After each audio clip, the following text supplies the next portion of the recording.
News 7 தமிழின் என் தமிழ்நாடு செய்திகளுக்கு உங்களை வரவேற்பது சரண்யா நாகராஜன். என் தமிழ்நாடு ஹைட்ரோ கார்பன் திட்டத்தை முழுமையாக கைவிடும் வரை போராட்டம் நீடிக்கும் என நெடுவாசல் கிராம மக்கள் அறிவித்துள்ளனர். ஹைட்ரோ கார்பன் திட்டம் தொடர்பாக முதலமைச்சர் எடப்பாடி பழனிசாமியுடன் போராட்டக் குழுவினர் நேற்று முன்தினம் பேச்சுவார்த்தை நடத்தினர்.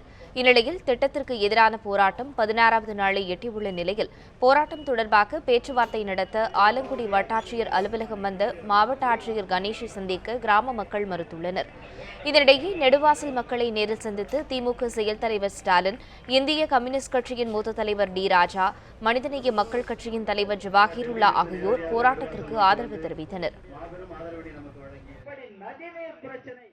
மக்கள் தங்கள் நலனுக்கு இது உகந்ததல்ல, தங்கள் வாழ்வாதாரங்களை இது அழித்துவிடும், தங்களுடைய சந்ததிகளின் வாழ்வாதாரங்களை இது பாழடித்துவிடும் என்று மக்கள் கூக்குரல் இடுகிற பொழுது அந்த கூக்குரலை கேட்காத அரசு ஒரு அரசு தானா என்று நான் கேட்க விரும்புகிறோம். எனவே நான் அரசாங்கத்தை நான் கேட்கிறேன். நான் ஒரு அரசியல் கட்சியை பார்த்து நான் கேட்கவில்லை. உங்கள் மத்தியில் நான் நின்று பேசுவதே ஒரு நீதி கேட்டு நின்று நான் போராடி கொண்டிருக்கிறேன். என்னுடைய மக்களுக்கு நீதி கிடைக்க வேண்டும். என்னுடைய மக்கள் கேட்பதில் நியாயமில்லை என்று சொன்னால் வாதாடுவதற்கு தயார்தானா? பாராளுமன்றத்தில் விவாதிக்கலாமா? பாராளுமன்றத்தில் இந்த பிரச்சனையை நான் எழுப்ப இருக்கிறேன். அதே பல உறுப்பினர்கள் பாராளுமன்றத்தில் இந்த பிரச்சனையை எழுப்புகிறார்கள். தமிழ்நாட்டை சார்ந்த உறுப்பினர்கள் எந்த கட்சியை சார்ந்தவர்களானாலும் சரி பாராளுமன்றத்தில் இந்த பிரச்சனையை எழுப்புவார்கள். பாராளுமன்றத்தில் இந்த பிரச்சனையை எழுப்புகிற பொழுது அரசாங்கம் என்ன சொல்ல இருக்கிறது நான் கேட்க விரும்புகிறேன். அரசாங்கம் என்ன சொல்ல இருக்கிறார்? மாநில அரசு மக்களினுடைய சார்பாக மத்திய ஆட்சி கொடுக்கிற அழுத்தம் என்ன? எங்கே இந்த அழுத்தம்? வெறும் அறிக்கை விட்டுவிட்டால் போதாது. மக்களுடைய உணர்வுக்கு மாறாக மாநில அரசு செயல்படாது என்று சொன்னால் போதாது. ஹைட்ரோ கார்பன் திட்டத்தின் சாதக பாதகங்கள் குறித்து விஞ்ஞானிகள் மூலம் பொதுமக்களுக்கு விளக்க வேண்டும் என்று புதிய தமிழகம் கட்சித் தலைவர் கிருஷ்ணசாமி தெரிவித்துள்ளார். இது தொடர்பாக கோவையில் செய்தியாளர்களிடம் பேசிய அவர், ஹைட்ரோ கார்பன் திட்டம் குறித்து இணையத்தில் தவறான கருத்துக்கள் பரப்பப்படுவதாகவும், நீட் தேர்வு தமிழகத்திற்கு தேவையா இல்லையா என்பதில் தெளிவற்ற நிலை உள்ளதாகவும் கூறினார். பல அண்மை காலமாக இந்த சமூக வலைத்தளங்களில் ஆதாரமற்ற பல பொய்ச் செய்திகளை திட்டமிட்டே சிலர் பரப்புகிறார். திட்டமே இன்னும் துவங்கப்படவே இல்லை, ஆனால் அங்கே புற்றுநோய்களால் பல பேர் இறந்து போய்விட்டார்கள் என்று கருத்து பரப்பப்படுகிறது. எனவே விஞ்ஞான ரீதியாக ஆய்வு செய்து அதில் சாதக பாதகங்களை மக்களுக்கு தெரியப்படுத்தி, சாதகங்களை விட பாதகம் அதிகமாக இருந்தால் திட்டத்தை செயல்படுத்தக்கூடாது. பாதகங்களை காட்டிலும் சாதகம் அதிகமாக இருந்தால் திட்டத்தை செயல்படுத்தலாம். எப்படியும் விவசாயிகளுடைய அவர்களை அடுத்து தட்டி பிரித்து இந்த காரியத்தை நிறைவேற்றக்கூடாது. அவர்களுடைய விருப்பத்தோடு மட்டும்தான் நிறைவேற்ற வேண்டும். வறட்சி நிவாரணத்தை உடனடியாக உயர்த்தி வழங்குவது உள்ளிட்ட 14 அம்ச கோரிக்கைகளை வலியுறுத்தி தஞ்சை மாவட்ட ஆட்சியர் அலுவலகம் முன்பு விவசாயிகள் ஆர்ப்பாட்டத்தில் ஈடுபட்டனர். தஞ்சை உள்ளிட்ட டெல்டா மாவட்டங்களில் கடுமையான வறட்சி ஏற்பட்டதால் மனமுடைந்து கடந்த 5 ஆண்டுகளில் 300க்கும் மேற்பட்ட விவசாயிகள் மாரடை பாலம் தற்கொலை செய்தும் உயிரிழந்துள்ளனர். உயிரிழந்தவர்களின் குடும்பத்திற்கு உரிய இழப்பீடு வழங்க வேண்டும் என்றும், வறட்சியால் பாதிக்கப்பட்ட விவசாயிகளுக்கு ஏக்கருக்கு 30,000 ரூபாய் வழங்க வேண்டும் என்பன உள்ளிட்ட கோரிக்கையை வலியுறுத்தி விவசாயிகள் ஆர்ப்பாட்டத்தில் ஈடுபட்டனர். தஞ்சை மாவட்ட ஆட்சியர் அலுவலகம் அருகே நடைபெற்ற ஆர்ப்பாட்டத்தில் 100க்கும் மேற்பட்ட விவசாயிகள் கலந்து கொண்டனர். நெடுவாசல் கிராமத்தில் ஹைட்ரோ கார்பன் என்ற ஒருங்கிணைந்த அந்த எரிவாயுவை எடுப்பதற்கான நடவடிக்கையை ஒரு தனியார் நிறுவனத்திற்கு ஒப்பந்தம் அளிக்கப்பட்டிருக்கிறது. அதன் மூலமாக அந்த பகுதி முழுமையும் பாலைவனமாக மாறுகின்ற அபாயம் இருக்கிறது. ஆகவே அந்த ஹைட்ரோ கார்பன் திட்டத்தை அதை ரத்து செய்ய வேண்டும். உச்சநீதிமன்றத்தின் உத்தரவுப்படி அமைக்கப்பட்ட ஐவர் குழுவினர் முல்லை பெரியாறு அணையில் தற்போது ஆய்வு செய்தனர். கேரள மாவட்டம் இடுக்கி மாவட்டத்தில் அமைந்துள்ள முல்லை பெரியாறு அணையின் நீர்மட்டத்தை 152 அடியாக உயர்த்த தமிழக அரசு முயற்சித்து வருகிறது. அதற்கு கேரள அரசு கடும் எதிர்ப்பு தெரிவித்து வரும் நிலையில் உச்சநீதிமன்ற உத்தரவுப்படி அமைக்கப்பட்டுள்ள ஐவர் குழு 6 மாதத்திற்கு ஒருமுறை முல்லை பெரியாறு அணையை ஆய்வு செய்து வருகிறது. அதன்படி மத்திய நீர்வள ஆணைய செயற்பொறியாளர் அசோக் தலைமையில் இன்று ஆய்வு நடைபெற்றது. தமிழக பொதுப்பணித்துறை, கேரள நீர்ப்பாசனத்துறை அதிகாரிகளும் பங்கேற்றுள்ளனர். ஐவர் துணை கண்காணிப்பு குழுவின் புதிய தலைவராக பங்கேற்றுள்ள அசோகன் மற்றும் தமிழக பிரதிநிதிகளான தலைமை பொறியாளர் மாதவன் மற்றும் உதவி செயற்பொறியாளர் சாம் இர்வின் ஆகியோர் தேக்கடிக்கு படகு வழியாகவும், கேரள பிரதிநிதிகள் வல்லக்கடவு வழியாகவும் வந்து அணையை சென்றடைந்தனர். இவர்கள் முதலாவதாக பிரதான அணை, பேபி அணை மற்றும் சுரங்கப்பகுதி நீர்க்கசிவு ஆகியவற்றையும் பின்னர் 13 மதகுகளையும் ஆய்வு செய்தனர். சேலம் உருக்காலையை தனியார் மயமாக்கும் மத்திய அரசின் முடிவுக்கு எதிர்ப்பு தெரிவித்து உருக்காலை ஊழியர்கள் தொடர் போராட்டத்தில் ஈடுபட்டு வருகின்றனர். இதனால் உருக்காலையில் உற்பத்தி பாதிக்கப்பட்டுள்ளது குறித்து எமது சேலம் செய்தியாளர் ரியாஸ் அளித்த தகவல்களை பார்க்கலாம். தொழில் வளர்ச்சிக்கும் சேலத்துடைய ஒரு தனி அடையாளமாக விளங்கி வந்துட்டு இருக்க சேலம் உருக்காலையை தனியார் மயமாக்கும் மத்திய அரசின் முடிவுக்கு எதிர்ப்பு தெரிவித்து தொடர்ச்சியான பல்வேறு கட்டங்களாக போராட்டங்கள் நடைபெற்று வருகின்றன. இந்த நிலையில் தற்போது மத்திய அரசு அதற்கான டெண்டர் கால்ஃபர் பண்ணதால இதற்கு எதிர்ப்பு தெரிவித்து இந்த ஒப்பந்தத்தை ரத்து செய்ய கோரி இங்க இருக்கிற உருக்காலை ஊழியர்கள் தொடர்ச்சியான தொடர் போராட்டத்தில் ஈடுபட்டிருக்காங்க. தற்போது சேலம் உருக்காலைக்கு செல்லும் வழியில் இந்த பகுதியில் இன்று அதாவது இங்கு ஷிஃப்ட்டுக்கு செல்ல வேண்டிய அனைவரும் தங்களுடைய பணிகளை புறக்கணித்து தற்போது தொடர் போராட்டத்தில் ஈடுபட்டிருக்காங்க. குறிப்பாக பார்த்தீங்கன்னாக்கா இந்த உருக்காலைக்கு முன்பாக செல்லக்கூடிய முதலாவது 5வது கேட் முன்பாக தற்போது இந்த இரும்பாலை தொழிலாளர்கள் இந்த போராட்டத்தில் ஈடுபட்டிருக்காங்க. தொடர்ச்சியான பல்வேறு கட்டங்களாக போராட்டங்கள் நடத்தி வந்தாங்க. ஆனால் இந்த போராட்டங்களுக்கு மத்திய அரசு செவிசாய்க்காததால இன்று முதல் தொடர்ச்சியான போராட்டங்கள் ஈடுபட்டிருக்காங்க. அதே போல இன்று ஷிஃப்ட்டுகளுக்கு செல்ல வேண்டிய அனைத்து ஊழியர்களும் இங்கு தடுத்து நிறுத்தப்பட்டு தற்போது இந்த போராட்டத்தில் கலந்துட்டு இருக்காங்க. குறிப்பாக ஒரு நாளைக்கு 1500 பேர் இந்த உருக்காலையில் பணியாற்றிட்டு இருக்காங்க. இதனால இன்று பணிகள் முற்றிலுமாக பாதிக்கப்பட்டுள்ளது. அதே போல அங்க இருக்கிற உற்பத்தி பணியும் முற்றிலுமாக பாதிக்கப்பட்டிருக்கு. இது குறித்து இந்த போராட்டத்தில் ஈடுபட்டிருக்கிற தொழிலாளர்கள் நம்மிடையே பேசலாம். சார், இன்னைக்கு தொடர்பாளர்கள் ஈடுபட்டிருக்கீங்க, உங்களுடைய பிரதான கோரிக்கை என்னவா இருக்குங்க? எங்களுடைய பிரதான கோரிக்கை செயல் மேனேஜ்மெண்ட்டு டெண்டரை ஓப்பன் பண்ணியிருக்காங்க. அதை முழுக்க ட்ராப் பண்ணணும், கைவிடப்படணும். அது வரைக்கும் இந்த போராட்டம் தொடரும். இதனால என்ன மாதிரியான பாதிப்புகள்லாம் இந்த ஆலைக்கு ஏற்பட்டிருக்கு? பாதிப்புகள் உற்பத்தி பாதிக்கப்பட்டிருக்கு. அது ஒன்று உற்பத்தி பாதிக்கப்பட்டிருக்கு. எங்களுக்கு உற்பத்தி தான் எங்களுக்கு முதன்மையானது.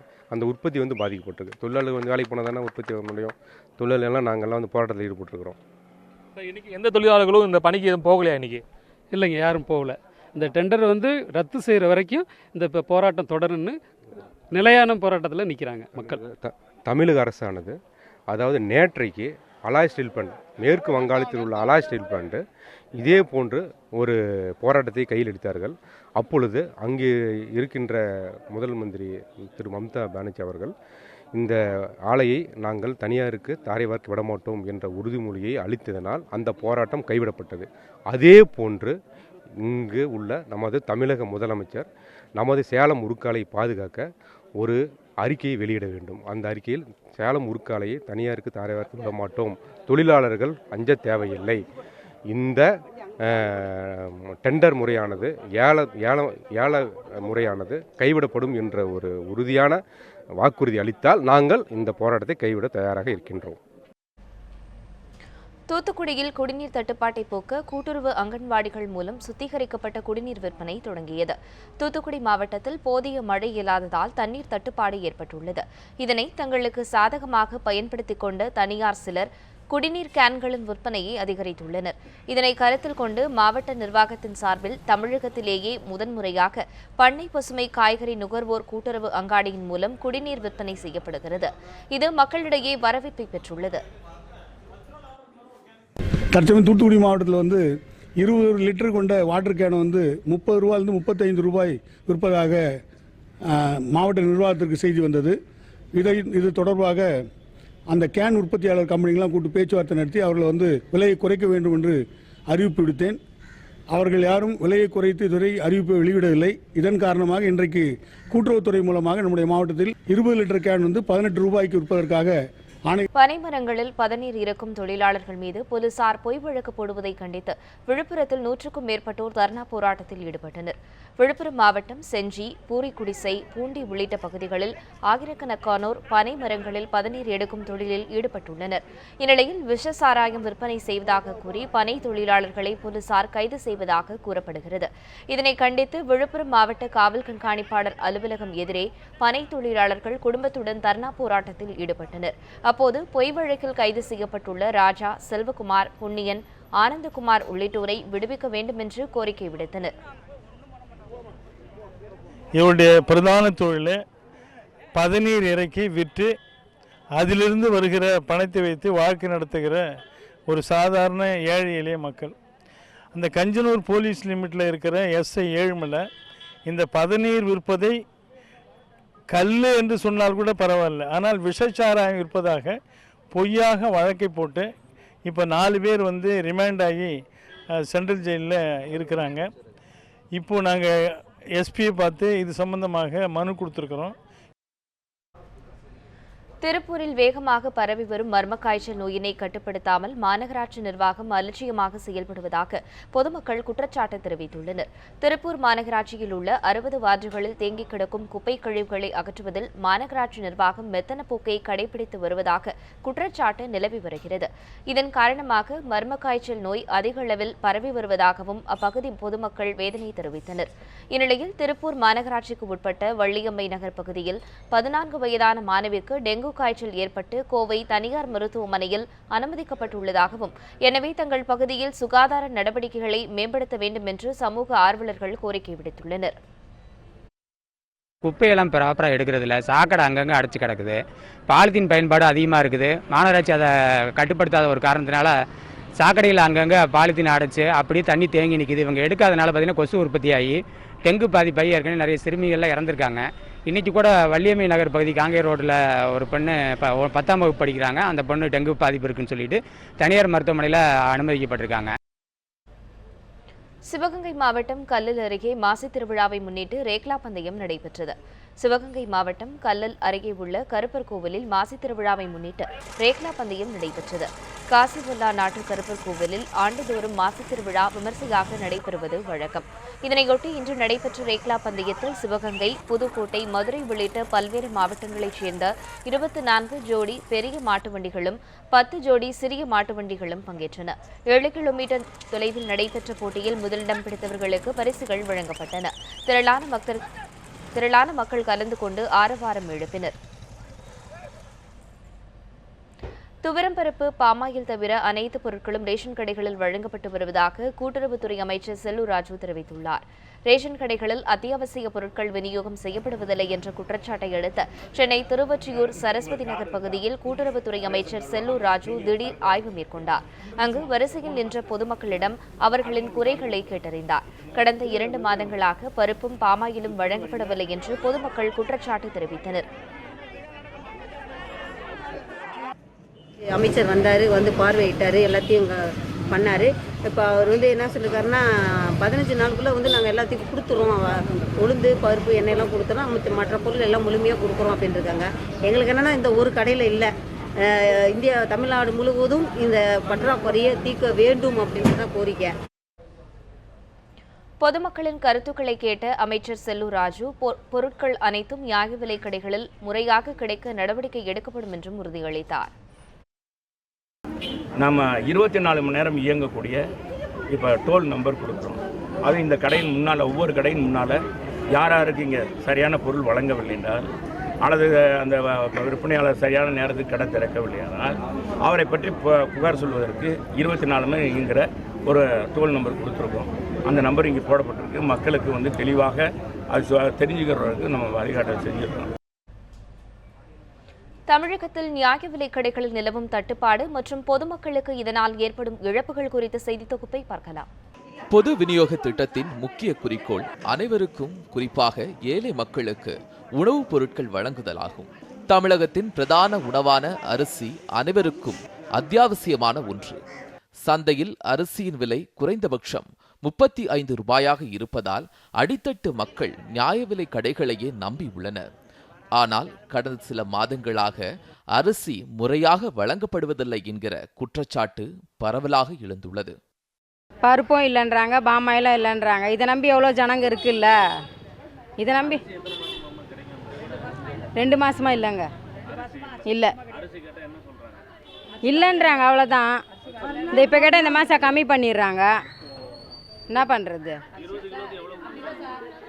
புழுங்கலரிசி 10 கிலோ தராங்க, அதாவது பச்சரிசி பாதி தான் தராங்க. அதுவும் ஒரு மாதம் கடைக்கு எத்தினா நாங்கள் ரிட்டர்ன் போயிருக்கிறோம் எத்தினோ மாதம்.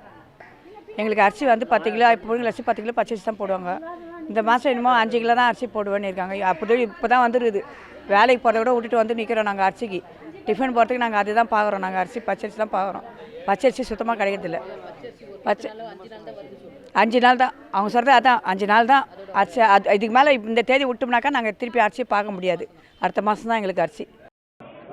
தமிழகத்தில் உள்ள சுமார் 2.5 கோடி ரேஷன் கார்டுகளில் சுமார் 1,80,00,000 அட்டை இலவச அரிசி வழங்கப்படுகிறது. வறுமை கோட்டிற்கு கீழ் உள்ள அட்டைதாரர்களுக்கு வழங்க சுமார் 1,05,000 டன் அரிசி ஒதுக்கீடு செய்யப்பட்டுள்ள நிலையில் பெரும்பாலான கடைகளில் மாதத்தின் முதல் வாரம் மட்டுமே அரிசி வழங்கப்படுகிறது. அது கூட தட்டுப்பாடு என்னும் பெயரில் குறிப்பிட்ட அளவிற்கு குறைவாகவே வழங்கப்படுவதாக பயனாளிகள் குற்றம் சாட்டுகின்றனர். முதல் வாரம் பார்க்கும்போது ஒரு 4 நாள் 5 நாள் தொடர்ந்து வந்தால் தான் அட்லீஸ்ட் பொருள் வாங்க முடியுது. ஸோ அதனால் எங்களுடைய வியாபாரம் பாதிக்குது, வறுமையும் பாதிக்குது. கொடுக்குற பொருளும் அவ்வளோ தரமாகவும் இருக்கிறது கிடையாது. தொடர்ந்து பருப்பு ஆயிலெலாம் கொடுக்குறதே கிடையாது. நம்ம இதை நம்பி தானே நம்ம சின்ன மத்தியத்திலலாம் இதை நம்பி தான் குடும்பத்தை தள்ளுறாங்க. இந்த வசதி உள்ளவங்களுக்கு பிரச்சனை கிடையாது, அவங்க எப்படி இது பண்ணிவிடுவாங்க. நம்ம அந்த அரிசியை தான் இந்த நாஸ்டா கதை எல்லாம் டிஃபனுக்கெல்லாம் தான் பார்க்குறோம். அதனால் அது ஒழுங்கான முறையில் வரதுக்கு நீங்கள் முயற்சி பண்ணுங்கள். நியாய விலை கடைகளில் அரிசி தரமற்றதாக இருப்பதாக குற்றச்சாட்டுகள் இருந்தாலும் அதை நம்பி வாழ்வோரும் இருக்கத்தான் செய்கிறார்கள் என்பது மறுக்க முடியாத உண்மை. தட்டுப்பாடு என்கிற பதில் ஒருபுறம் இருந்தாலும் கடத்தல் மற்றும் பதுக்கல்கள் இன்றும் தொடர்வதை தடுக்க எடுக்கப்படும் நடவடிக்கைகளை துரிதப்படுத்த வேண்டும் என்பதே அநேக மக்களின் கோரிக்கையாக இருக்கிறது. ஒளிப்பதிவாளர் பிரகாஷுடன் அன்சார் அலி, நியூஸ் 7 தமிழ், சென்னை. தமிழகத்தில் நியாய விலை கடைகளில் ஏழைகளுக்காக வழங்கப்படும் ரேஷன் அரிசி எப்படி கடத்தப்படுகிறது என்பதை பார்க்கலாம். அதனைத் தொடர்ந்து என் தமிழ்நாடு செய்திகள் நிறைவு பெறுகின்றன. அண்மை செய்திகளுக்கு இணைந்திருங்கள் நியூஸ் 7 தமிழுடன்.